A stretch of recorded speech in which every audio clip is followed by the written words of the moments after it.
writing. There's Beena Sujit in the audience. She's the person who set it all off. I've been writing for many years now. I've written for newspapers and magazines, and then about 5 years ago, I was told, why don't you write a book? And then for the past 1.5 years, things just snowballed. So it's 8 years in writing, 5 years dreaming, 1.5 years of working on it, and about 4 months of proofreading. Good God. Yes, that was the difficult part. Right. Something from my childhood, which I think was an important lesson that I knew as a child and then forgot as an adult and then learnt it all over again. As a child, I was always encouraged to be brave. My mother can be childishly afraid of things at times and incredibly brave at others. I seem to have inherited more of her courage than her fears.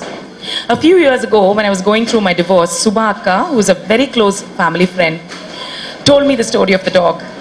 One day, apparently when I was about 8 years old, a girl in my class was being nasty, and when I stood up to her, she said, when you come to visit Subha Akka, I'll set my dog on you. So that weekend when I was visiting, I asked Akka to accompany me to the girl's house, which was just about a few hundred yards away from theirs. And when we reached the gate, apparently I asked her to stand outside. I went in, rang the bell, and when the door opened and the girl came out, I said, where's your dog? Go on, let me see your dog.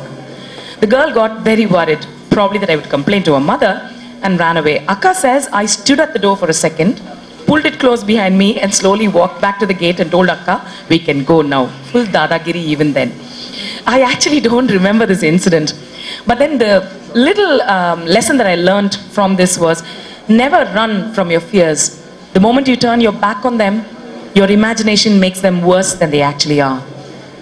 I thought it would be an epic on the Paramagudi sisters. Actually I thought it was going to be something to do with, so I thought it might be very controversial. So I asked her.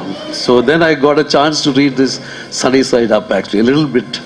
And I liked one chapter especially which summed her up very well. It was called Tanjavur Bomme, I think. Yeah, there's a passage in that where she always bounces back. And very recently, actually, before she called me, I had one of her co-stars in UK. She's doing a television series called Cucumber. A friend of mine is actually doing a role with her. And he was talking a great deal of things about Anu, actually. And then suddenly she calls me up and says, okay, book and things like that. So I'm very happy, actually, to be here. And although I thought this would be more of an epic kind of this thing. About the Paramagudi sisters. Yeah, Paramagudi sisters. We do a joint effort.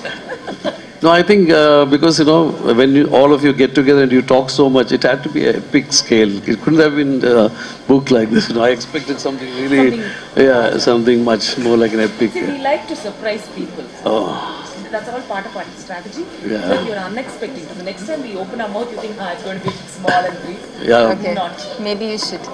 I was saying that, he said, I thought it was going to be a bigger book. I said, that's because, when you sisters start talking, you never seem to stop. So, thought it would be a big volume. I said, no, that is a strategy we adopt. We come up with a small book and then fool you, lull you into security thinking, good, they're now writing small books. Then when we open our mouth again, we don't stop. Actually, we used to, me and Arvind Swami, we had a lot of time on our hands, and we always thought that maybe these people are going to come up with a couple of volumes of what they're talking about, actually, especially the Paramagudi sisters, something like that, yeah.